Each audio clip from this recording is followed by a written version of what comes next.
আসসালামু আলাইকুম। সবাই কেমন আছেন? আশা করি আলহামদুলিল্লাহ ভালো আছেন। আজকে দরগাবাসী ইউনিয়নের ১ নম্বর ওয়ার্ড ইসলামপুর গ্রামের মাঠে ফুটবল একটি আয়োজন করা হয়েছে। সেই ফুটবল খেলাটি অনুষ্ঠিত হয় ইসলামপুর ইয়াংস্টার এবং এবং বাতেরটেক। তো অত্যন্ত সুন্দরভাবে খেলাটি পরিচালনা করা হচ্ছিল। খুব সুন্দরভাবে খেলাগুলা চলছিল।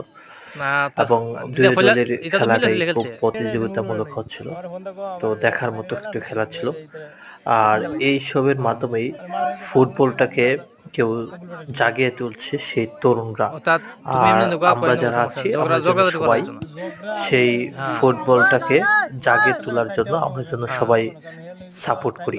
এরকম আপনার এলাকায় যদি খেলাধুলা হয় সেসব খেলাধুলাকে আমি যেন সাপোর্ট করি। যেন বিশৃঙ্খলা না হয় সেদিকে আমরা অবশ্যই খেয়াল রাখি। আল্লাহ হাফেজ।